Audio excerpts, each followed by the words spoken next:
Spirit Airlines built its entire identity around one thing: cheap flights. You'd see anything from $29 flights, $49 to Vegas, $19 to Orlando. I recently used Spirit. That's the only airline I've ever really used. And I went from Fort Lauderdale to Orlando, and it wasn't $19, but they have been that cheap in the past. And for a while, people loved it until they realized the ticket price was basically the tutorial level fee. Because after that came bag fees, seat fees, carry-on fees, breathing fees, and probably emotional damage fees.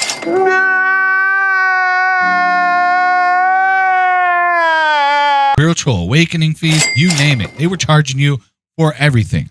I'm surprised they didn't charge you per square of toilet paper you used when you were in the bathroom. Are you talking to me? Yeah, I just forgot to check, so if you could spare some. No, I'm sorry. You can't spare 3 squares? No, I don't have a square to spare. I can't spare a square. Spirit Airlines basically turned air travel into a mobile game. You had to pay for everything with all these microtransactions. You wanted a seat? That'll cost you. You wanted luggage? That'll cost you too. You wanted your knees to function after landing? Well, good luck, because 9 times out of 10, you weren't getting that here. But despite all the jokes, millions of people still flew Spirit, including myself, because for many Americans, it was affordable. And that's where the story gets interesting. Why Spirit mattered. Here's the part that most people never understood. Even if you never flew Spirit Airlines, Spirit still affected you, because Spirit forced other airlines to compete. When Spirit Airlines entered a route, ticket prices often dropped across the board. The government actually had a name for this. It was called the Maverick Competitor, which basically means the annoying little gremlin airline that kept everybody honest. Even the Department of Justice admitted Spirit helped keep airfare low nationally. And this becomes really important later, because eventually Spirit started running into serious problems. COVID hurt the airline industry badly. Fuel prices started rising, customers got frustrated, and Spirit started bleeding money. That's when JetBlue stepped in, the deal that was supposed to save Spirit. In 2022, JetBlue announced plans to buy Spirit Airlines, and honestly, a lot of people thought that this was Spirit's lifeline. But there's a catch. JetBlue didn't want Spirit to stay Spirit. The plan was to remove seats and make planes more premium and charge higher fees. And the US government saw that as a problem. The Department of Justice basically argued if Spirit disappears, cheap airfare disappears too. So the DOJ sued to stop the merger. And on January 2024, the federal judge blocked the deal. The government believed that they were protecting consumers and Spirit was too important to the competition. But there was one massive problem with that logic. Spirit was already dying. The irony.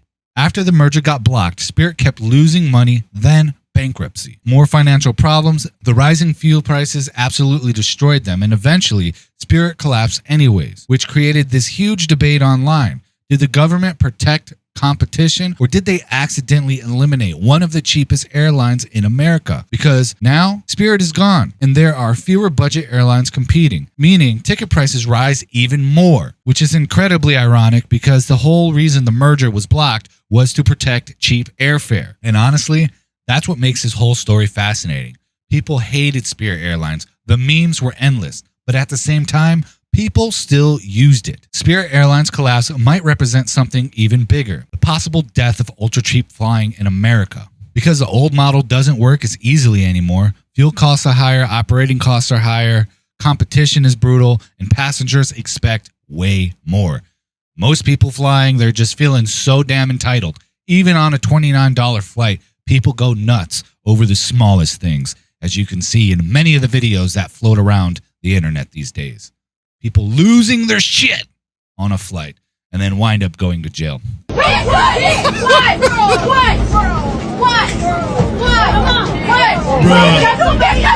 Imagine this. Bro, look at homie. She had to crawl over somebody. Oh my God, bro. Don't play with me. Do not play with me. Do not play with me, because I'm not the one nor the two. You're not the one or the two. Let's go. You ain't got shit done. You ain't gonna do nothing. Name my ticket. Like I said, keep my f***ing name out your mouth. Mine is always in Europe for some reason. No, some reason. It always out of here. It's crazy because like you could kind of hear the person that's filming my ticket. I'm just my ticket. I got a flight. I'm running kind of late. Please, I'm just trying to get on the plane. I'm just trying to get on the plane. Grandma's sick. I gotta go see Grandma. What's going on? Out of here. Out of here before I slap the shit out of you. You're not gonna smash. Try me. You think you're I'm not trying me. Try me, Tinky. I be done drop kicked your ass. Out of here, you dirty. I'm not dirty. Yes, you are. Out of here. You and your raggedy. What the hell is this? Oh no. Oh my.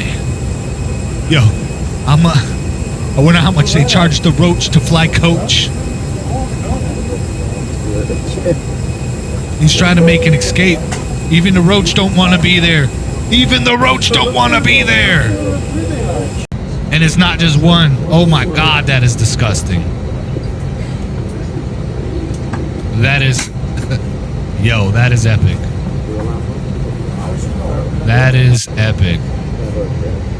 Bruh. You know what? How that probably happened? Like someone probably had an infestation and brought it there. You know what's funny about this? I actually know a chick, right, that worked for Spirit. And I was crashing on her couch for a while. It was a rough time. She worked for Spirit, but she worked from home. But I think she would travel often, right? And her apartment was infested with roaches. Infested. I think the entire apartment building was infested with roaches. Those type of roaches, the little German roaches. Those are really hard to get rid of. I had them once. I was able to get rid of them. I think I eat. This goes to my point. I think I when I moved into this place, I tracked them here, and then we had them here. Wound up being able to get rid of them. But anyways, they're really hard to get rid of. So I wouldn't be surprised if somebody just had an infestation at home and brought them there. That happens. That happens. It's pretty easy, to be honest. Anyways, that's besides the point. The era of $29 flights might slowly disappear. And as annoying as Spirit Airlines was, a lot of people are realizing they'd rather deal with the annoying fees than $700 domestic flights. Spirit Airlines might have been the internet's favorite punching bag, but once it disappeared, Americans realized something uncomfortable. Cheap flights might have disappeared with it. If you enjoyed this video, hit the like button, subscribe. Let me know down in the comments if you think the government intentionally or accidentally killed Spirit Airlines and possibly cheap airfare for Americans flying domestically. My opinion, they may have even did it on purpose. And honestly, if Spirit was still around today, would you use it?